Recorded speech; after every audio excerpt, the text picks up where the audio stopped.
Hey folks, Joey D'Angelo's here with another episode of Silent Film Saturday. This is, I believe, episode 75. 75 of these things, only 25 more till 100.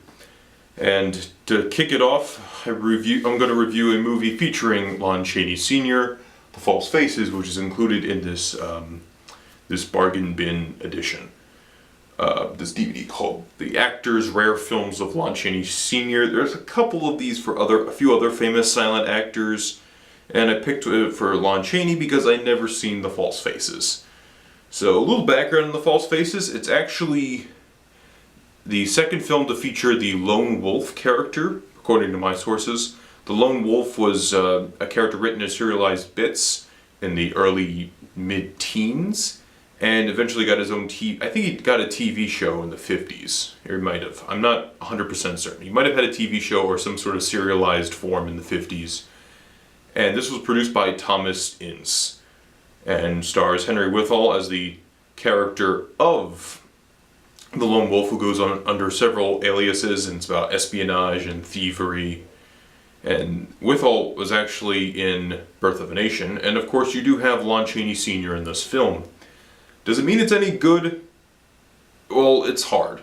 This is a very cheap edition, which also includes the Scarlet Car, which I reviewed on Silent Film Saturday many moons ago. Not a big fan of that film. And I can't say I'm a fan of this film either, but to be fair, the film's print is horrendous. It's one of those instances where I wish I had a better print of the film, or at least there was a better print in existence. Somebody would probably tell me in the comments that there is a better print, but I didn't have that print available to me. This is the only DVD of this film I know in existence, or this type. It's not like Phantom of the Opera where I can choose like the BFI edition or the other edition. I have to, pick and choose, or I can't, have options. I just have that one option. So that's unfortunate. The other unfortunate reality is that this is a very cheap edition, so they use public domain tracks.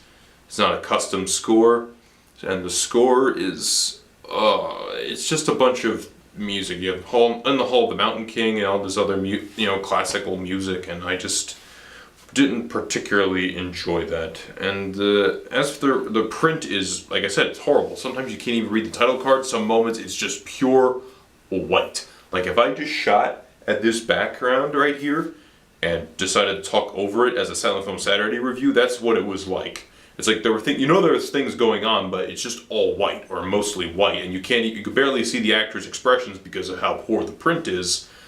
So you can't really appreciate the acting either.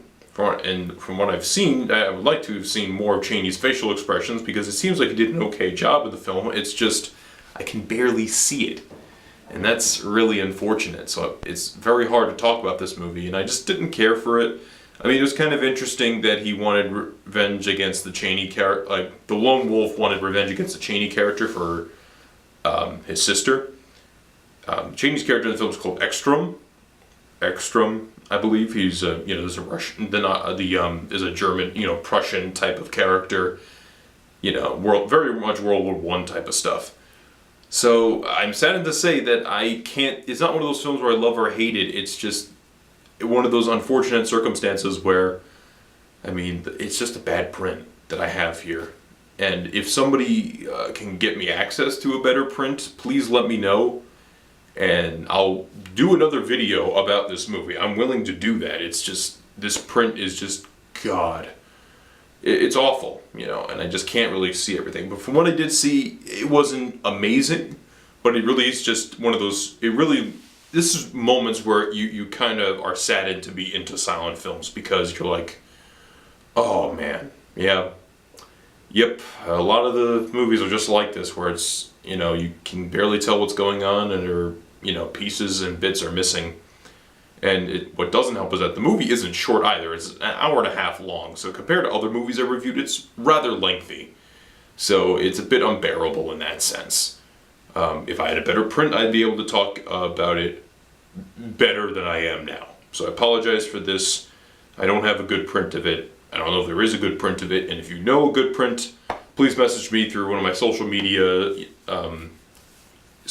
grounds: Facebook, Twitter, Tumblr, I don't know. I barely use my Tumblr, so I probably won't look at that, or YouTube. So thank you for sitting through this rambling. I will review films that I have seen before, but are better prints, but I haven't seen these movies in a while. And next time I'm reviewing The Ace of Hearts. See you next week.